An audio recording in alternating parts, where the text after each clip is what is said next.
صباح الخير، عاملين ايه؟ يا رب تكونوا بخير. النهارده حابه اشارك معاكم الروتين بتاع الصبح بتاعي. اول حاجه بعملها ايه؟ ان انا بستخدم الغسول ده من براند بوتيك، وده غسول بلبان الذكر والهيالورونيك اسيد، وكمان في نسبه من العرق سوس عشان خاطر تعمل شد طبيعي للبشره. في نفس الوقت العرق سوس من الحاجات اللي بتشيل التصبغات وتحمي بشرتي بعد ال30. فدي اول حاجه هستخدمها معاكم.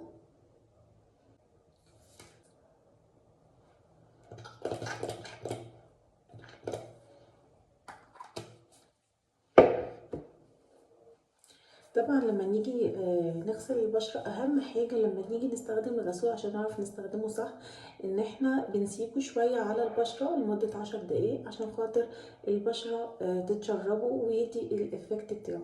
فهنبتدي ان احنا نغسل البشرة كويس جدا عشان خاطر يدينا التأثير بتاعه.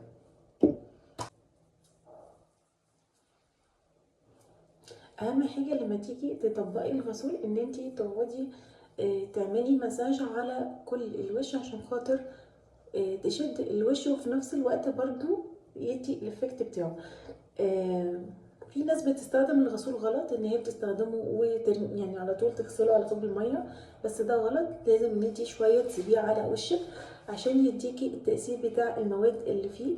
وطبعا غسول لبان الذكر من الحاجات المهمه جدا عشان خاطر تديكي خدود كده تحافظ على بشرتك، وفي نفس الوقت برضو ليه انتي انفلاميشن افكت، فبيعمل التصبغات من الحاجات اللي هي بتعمل المشاكل اللي بعد كده اللي بنقابلها، وهي التجاعيد المبكرة.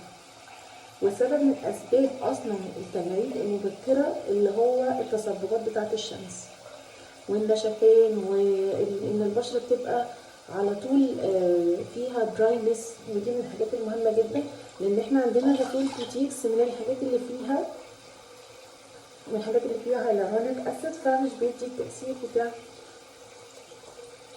فيها هيالورونيك اسيد، فهو من الحاجات اللي بتسيب البشرة فيها بالطبطبة وتنشفيها بالراحة جدا. لان في ناس كتير جدا بتستخدم الفوطة، والفوطة اللي هي العادية من الحاجات اللي مش حلوة ان احنا نستخدمها، لان هي بالذات ان احنا في ناس بتستخدمها بطريقة غلط فبتنشف البشرة بطريقة غلط، وبتعمل تهدل للبشرة بتاعتنا والخدود بتاعتنا. لذلك لازم ان انتي تنشفي كويس جدا، اما بفوطة فايبر او بالمناديل، بس المناديل ما تبقاش ما فيهاش ريحة، لان في مناديل بتبقى فيها ريحة. طبعا الحاجات دي مهمه جدا. انا غسلنا البشره. طيب تاني حاجه انا بعملها ايه في الروتين بتاع الصبح؟ ان انا بحط سيرم الهيالورونيك اسيد وفيتامين سي، ودي طبعا من الحاجات المهمه جدا اللي انا بستخدمها الصبح بالذات. وبالليل برضو الملمس بتاعه، شايفين التوزيع بتاعه عامل ازاي. مهم جدا ان انت يبقى في الروتين بتاعك في سيرم فيتامين سي وهيالورونيك اسيد.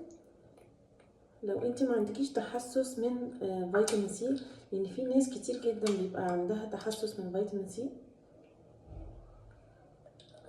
بعد كده يا جماعه خلاص بنحط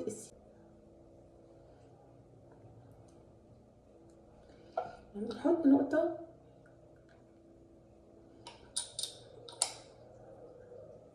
نقطه من فيتامين سي والهيالورونيك على الشفايف عشان تدي بلامبنج افكت على الشفايف. لما نحط دلوقتي الليب بالم بتاعتنا، فده مويسترايزر، ده مويسترايزر بالشيا باتر وزيت بذور العنب. بحط نقطة صغيرة منه على الحتت الناشفة بس في البشرة، باقي البشرة بحط عليها الجل.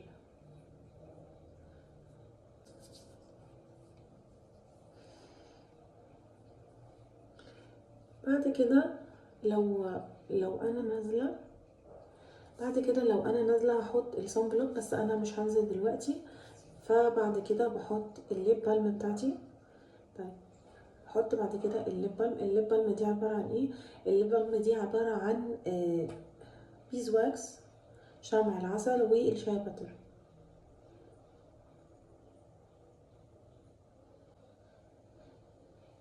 طبعا المهم جدا تستخدمي الليب بالم بتاعتك ما تبقاش فيها فازلين، بيبقى فيها البيز واكس وشاي باتر، اي نوع بقى هتجيبيه لازم يبقى كده. ما تستخدميش حاجه فيها فازلين. الفازلين من المواد الصناعيه، وما ينفعش ان انت تستخدميه على بقك كتير، غير ان هي بتعمل بلوك، بتقفل المسام كلها. فطبعا دي تقدروا تطلبوا المنتجات دي كلها من خلال موقع بوتيكس زي ما هو موجود تحت في الفيديو، وتستخدموا البرومو كود بتاع الفالنتاين. وكل سنه وانتم طيبين. باي باي.